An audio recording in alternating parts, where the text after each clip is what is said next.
We are waiting to hear President Trump's remarks at a ceremony on the ground in Shanksville, Pennsylvania, at the site of the crash of United Flight 93. The ceremony is underway there. Molly Line is also there. She joins us now as we await the president. Molly? Sandra, as you can see behind me, the President and First Lady have arrived. They are on stage. The ceremony is underway. We just listened to the bells of remembrance ringing, honoring all 40 of the heroes that are credited with fighting back against the 9/11 terrorists in that plane on Flight 93. Those 40 people remembered as losing their lives and saving other lives on that day. The plane crashing here in what is considered a field of honor. They saved an unknown number of innocent people at the terrorist's intended target, believed to be the Capitol building in Washington, D.C. Ed Root lost his beloved cousin, Lorraine Bay, who was a crew member. I don't know if they really thought they could save their lives, but I believe they knew if they didn't act, other people would die unnecessarily.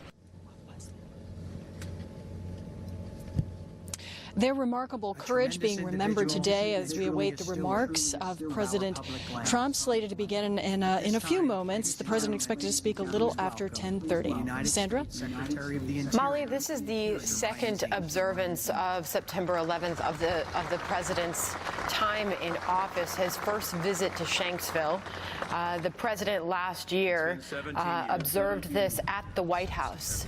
But a native New Yorker, this day, the president, as we just heard from Chairman Michael McCaul, I asked him, what do you want to hear from the president when he steps up in Shanksville a few moments from now to make remarks on this 17-year anniversary of 9/11? And he said, I want to hear confidence. What do we expect to hear from the president as he begins speaking moments from now? He'll be introduced by the Interior Secretary Ryan Zinke.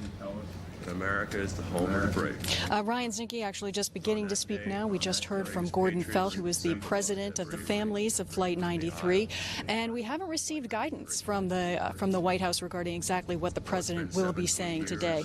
So I think we're going to have to wait and see. I would hate to try to put words in his mouth. Sandra? We await the president's remarks shortly. Molly Line, thank you. If you ever find yourself south central Pennsylvania, it is worth the exit ramp to find your way to this memorial for Flight 93 in Somerset County. And what Molly was referring to is this new memorial that's being unveiled today. And this is a significant deal. It's 40 wind chimes that represent the 40 victims, 93 feet tall, to represent Flight 93. No other chime like it in the world. The shape and orientation of the tower designed to optimize airflow through the tower walls that reach the interior chime chamber and honor those who perished in that field on that morning. The president's expected to honor the many lives that were lost that day. When asked, the White House Press Secretary Sarah Sanders, speaking on behalf of the president, says he plans to remember that horrific day and remember the lives that were lost, and certainly honoring the individuals who were not only lost that day, but also put their lives on the line to help in that process. When you think about the number of people who were affected that day and have been affected since, remember the names were read today, beginning at 8:45 a.m. Eastern Time. That was almost 2 hours ago, and they still continue to read the names in lower New York City. Alexander We're going to listen to that as we wait the president in Shanksville, Pennsylvania. Farrell Peter Lynch. James Francis Lynch. James T. Lynch, Jr. Louise A. Lynch. Michael Cameron Lynch. Michael Francis Lynch. Michael Francis Lynch. Richard D. Lynch, Jr. And my brother, Christopher Michael Duffy. In just 23 short years, your tenacious spirit made such an impact on and off the field that they're naming a locker room after you at Fordham Prep. Today's all about you. Awesome. You always had an eye for style. So I traded in my fire department uniform and got all dressed up in this nice suit just for you. Time whizzes by, but so do the dragonflies. Keep buzzing over our tribe. All your friends and family love you and miss you every day. And to my beautiful sister, Diane Teresa Signer, and our unborn child, The whole family misses you so much. Think about you every day. Should have a niece and nephew now, about 17 years old. Also, I want to mention my Aunt Gail. We love and miss you too.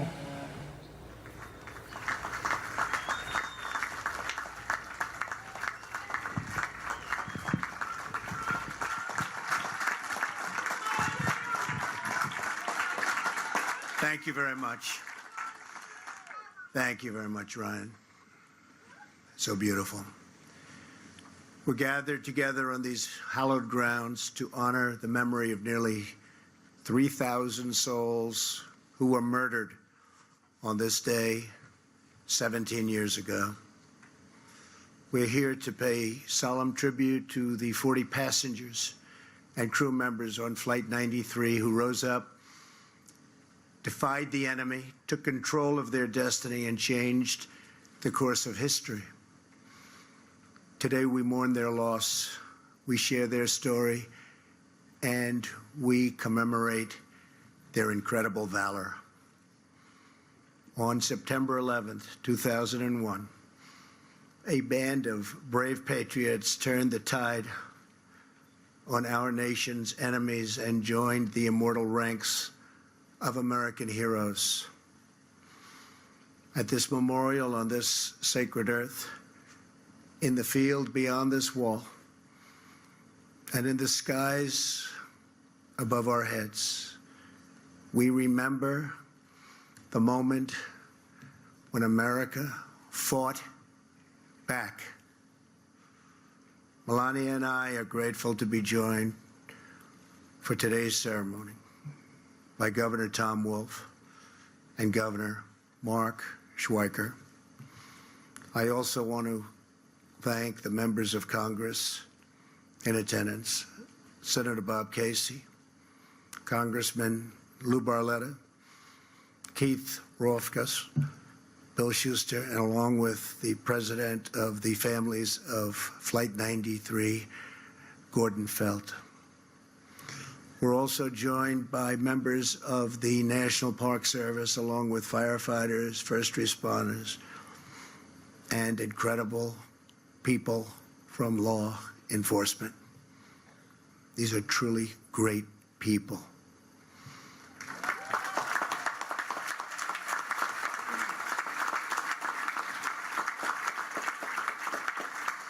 Some of you here today answered the call and raced to this field 17 years ago.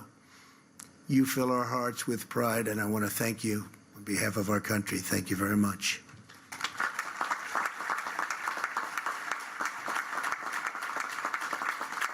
Most importantly, to the family members of Flight 93. Today, all of America wraps up and joins together. We close our arms to help you shoulder your pain and to carry your great, great sorrow. Your tears are not shed alone, for they are shared grief with an entire nation. We grieve together for every mother and father, sister and brother, son and daughter who was stolen from us at the Twin Towers, the Pentagon, and here in this Pennsylvania field. We honor their sacrifice by pledging to never flinch in the face of evil and to do whatever it takes to keep America safe.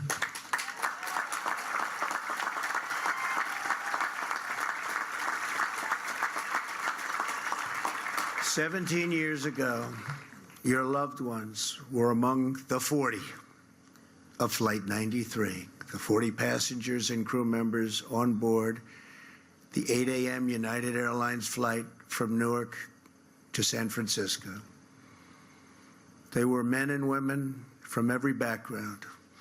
They were young people returning from visiting family, moms and dads on business trips, and friends going and coming from birthdays and weddings.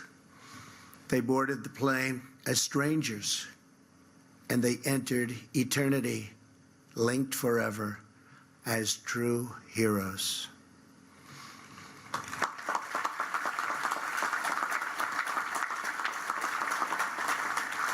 Soon after takeoff, Flight 93 was hijacked by evil men bent on terror and conquest.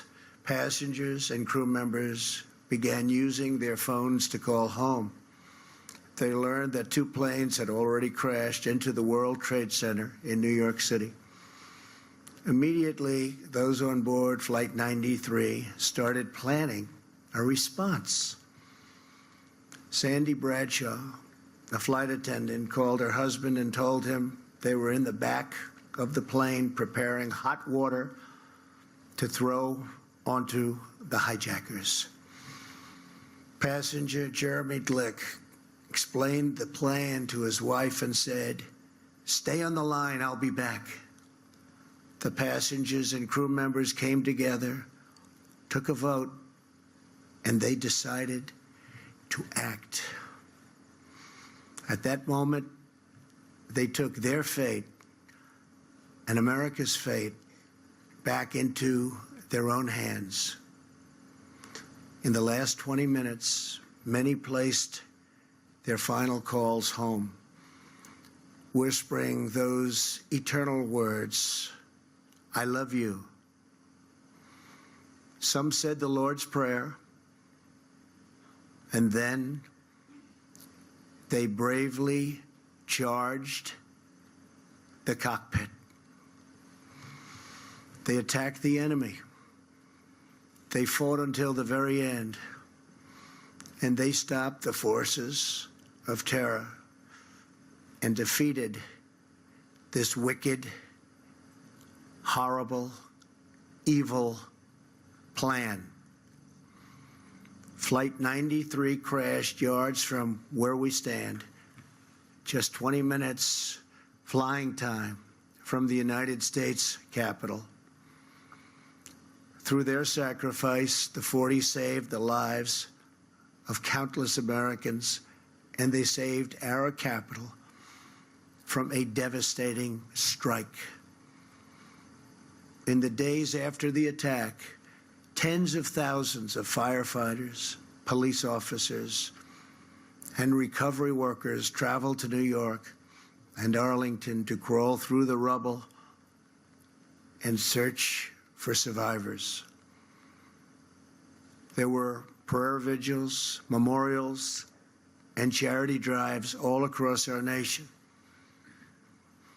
Here in Shanksville, many of you raised up the first memorial, a wooden cross, a chain-linked fence, mementos and tributes pouring in, and dozens of American flags.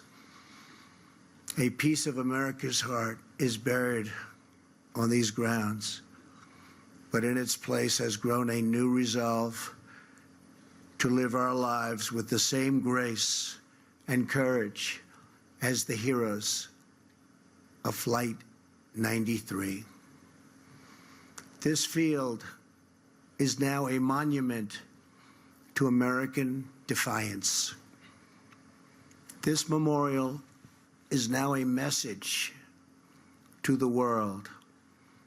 America will never, ever submit to tyranny.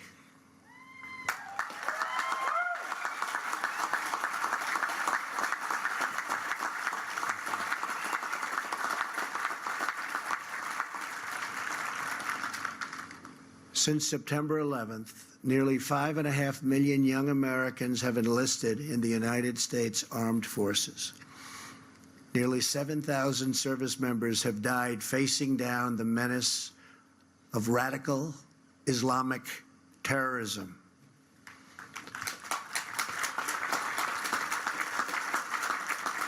Today, we also think of the more than 200,000 service members now serving overseas. And we think of every citizen who protects our nation at home, including our state, local, and federal law enforcement. These are great Americans. These are great heroes. We honor and thank them all.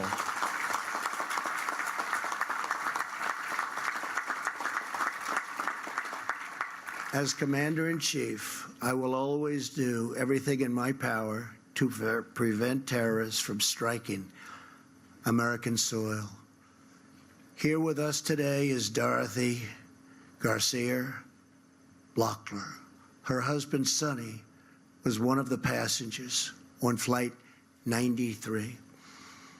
On September 11th, 2001, just over a month after their 32nd wedding anniversary, Sonny was on his way back from a business meeting. He called Dorothy, who he loved so much, called her on the plane and uttered her name before the line went dead silent. In the days after the attack, Dorothy told the investigators there was only one thing she wanted from this field: her husband's wedding ring. They would know it by the inscription etched inside.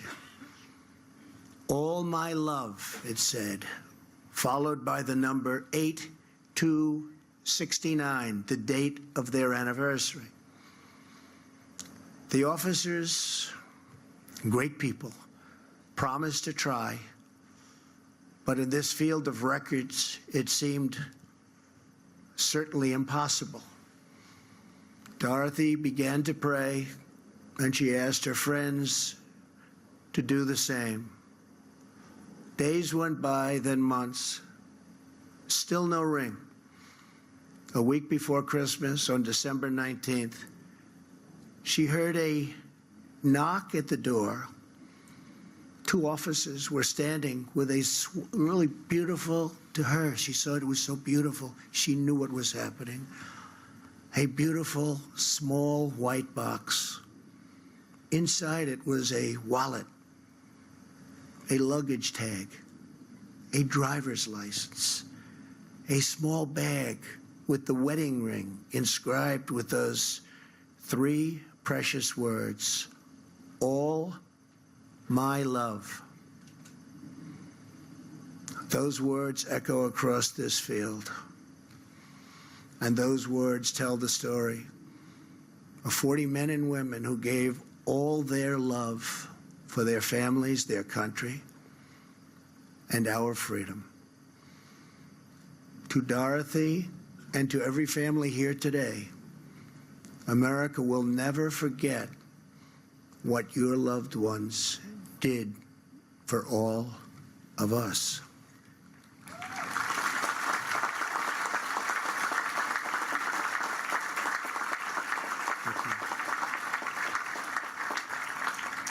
Earlier this week, you dedicated the final part of this memorial, the Tower of Voices. Standing at 93 feet tall, the Tower of Voices is now the first structure visitors see when they come to this now sacred ground.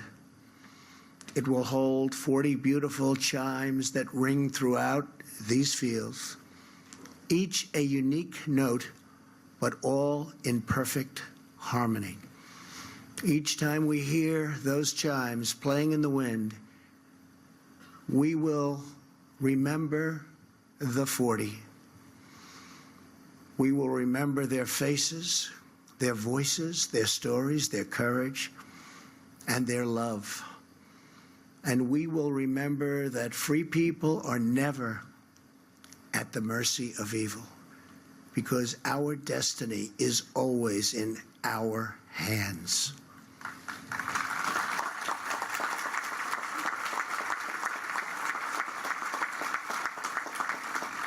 America's future is not written by our enemies. America's future is written by our heroes.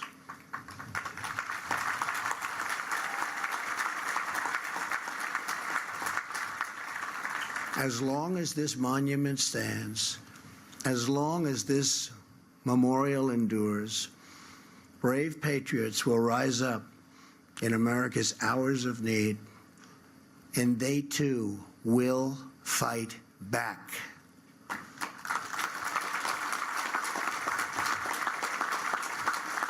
"17 years ago, 40 incredible men and women showed the whole world that no force on earth will ever conquer the American spirit. We treasure their memory, we cherish their legacy, and we ask God to forever bless the immortal heroes of Flight 93. Thank you. God bless you. God bless the families, and God bless the United States of America. Thank you very much. Thank you. Thank you very much. Thank you. Thank you very much. Thank you. Pretty remarkable speech in Shanksville, and a number of poignant moments. America will never ever submit to tyranny. That seemed to bring the loudest applause from the small crowd gathered there. Talked about the wedding ring with all their love going forward, and concluding it with that phrase, "They too will fight back," as a symbol for the rest of America and what they would do and will do when faced with a similar threat to themselves and their lives and their families. We remember the moment America fought back, said the president. On this day, September 11th, 17 years ago, a band of brave patriots turned the tide on our nation's enemies and joined the immortal ranks of American heroes. He talked about the passengers on Flight 93, how they fought until the very end and fought the forces of terror. They saved countless Americans that day. He also talked about the military and 5.5 million Americans that have enlisted in the military since 9/11. The president saying America's future is not written by our enemies. Very much looking forward to a return visit in Shanksville, Pennsylvania, see the Tower of Voices that he just described and the wind chimes that represent the 40 victims. It must be a remarkable sight. I mean, it sounds like it's such a unique memorial, certainly. None like it anywhere in the world. And we remember all of them today. As we remember those in Lower Manhattan, I mentioned a moment ago, Sandra, they started the reading of the names at 8:45 a.m. Eastern Time. On the clock, that was 2 hours and 14 minutes ago.